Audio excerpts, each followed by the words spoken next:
My people, a lot of things is happening in this country. Bola Ahmed Tinubu suppose enter a room, go dey cry for wetin Aisha Yusuf just talk for this video. She said in this video that President Bola Ahmed Tinubu is not a president, that she doesn't have a president right now, that if a president wants to become a president of a country, that he has to follow through the due process. But Bola Ahmed Tinubu did not follow through the due process. We all know who Aisha Yusuf is. She's a Nigerian activist who has been supporting Nigerian youth since year 2020. I want you to stay connected to this video and hear what she said about President Bola Ahmed Tinubu and why he is not a president. Please stay connected to the end of this video. We'll be back. Thank you. Welcome to Live TV show. The home of crime scene. It's happening in the street again. The center of political news, celebrity gossip, religious gossip, and happiness in the society. Join us, the voice of Africa. Hello my great and wonderful viewers, welcome you back to Lajipot TV show. For those of you that are new to this channel, don't forget to click the subscribe button and the like button so that YouTube will notify you anytime we drop another video on this show. As we all know, for the past few months I've been talking about what is happening in Nigeria and Nigerian politics. Today I'll be talking about what Aisha Yusuf said about the election and the newly elected President Bola Ahmed Tinubu. I want you to stay connected to the end of this video so that you can understand what Aisha Yusuf meant by Bola Ahmed Tinubu is not a president at all. And she said a lot of things, but I want you to stay connected to the end of this video so that you can hear it yourself and know what she meant by Bola Ahmed is not a president. Thank you very much. Stay connected to the end of this video. Well, the outcome of the election, it's not a reflection of the way the people voted, and that's the thing that's in contention right now. You did mention about the register, the party register, and the percentage of people that came out, and that's to say there's a need to actually look at that register and be sure that the people who are claimed to be registered, they're actually human beings who are registered and not just fictitious numbers. Beyond that also is to say that the election wasn't conducted the way it ought to have been conducted. INEC didn't follow its process. There were a lot of rigging, there was violence, and we must go away from the fact where we accept people rigging their way into power, because that's also a political coup. And if the world is not ready to accept a military coup, then it should not in any way accept a political coup. Situation where we have where all manners of rigging is done and then someone is declared and people are told to go to court. That has to stop. And for a lot of Nigerians, and myself included, and Nigeria yet does not have a president. We are waiting for justice to be done. We are waiting to see, the person that the people gave their mandate to be the one that is declared, not what we have seen so far. First of all, just to briefly talk about a particular case that was mentioned a little bit earlier, the decision that was made by the Supreme Court on the double nomination of Senator Shettima, is to say that the court has ruled that the party that came in didn't have the local standing to do that. It's not so. The thing is still on trial. In terms of whether, for me, one of the things I think we must be consistent about is to understand that justice, without justice, we can't have development, and we cannot keep pushing things away and just throwing things, sweeping things under the bed and all of that.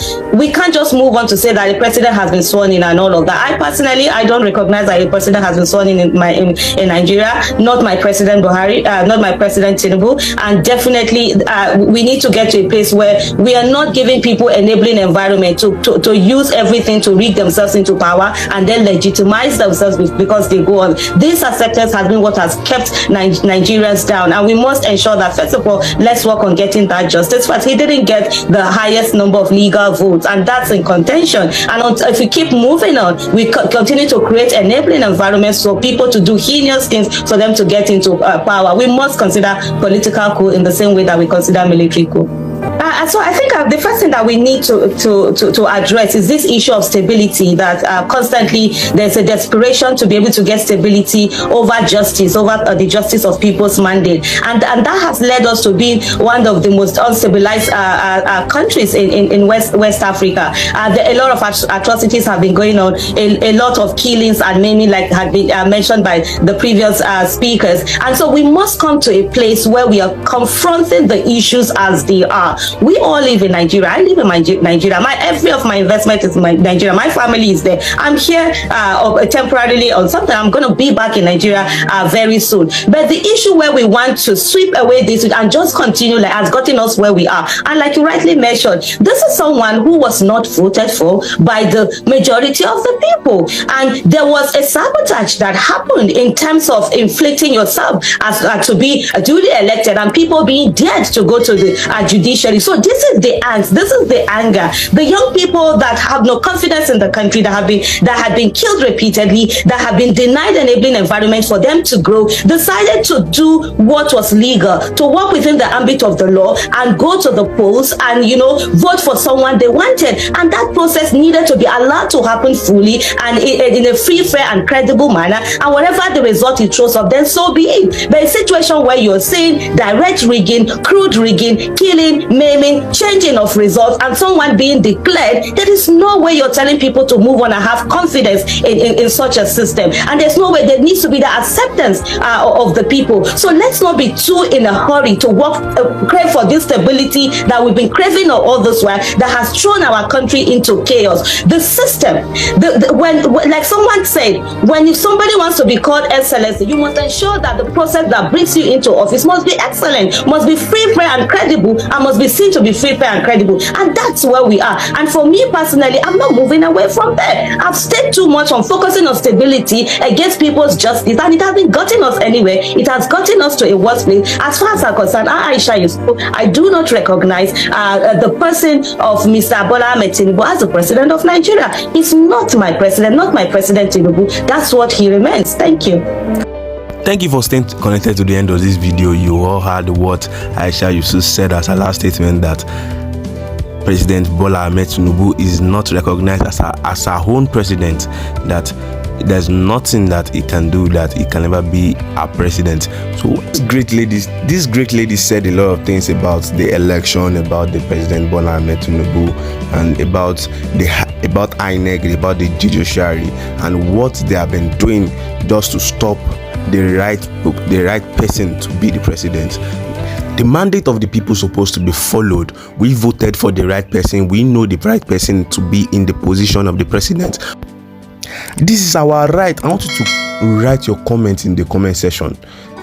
The comment section is made for you to write your comment there, so that we can know the idea that you want to say. This country is turning to another thing, and I want we people to write our idea out. Say your mind, say what you want to say, because a time will come that nobody will want to say anything again, because they will have pinned us down, they will have held us down, that we won't be able to say, we won't be able to give out our rights.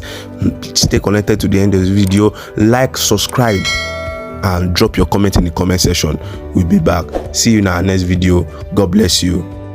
Thank you for staying connected at Lightwork TV Show. I believe the message I can leave bless you and impact you.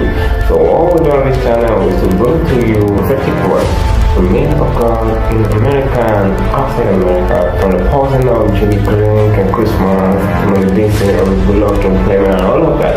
So we'll update you with some valued words and come from them, and also their prophetic words.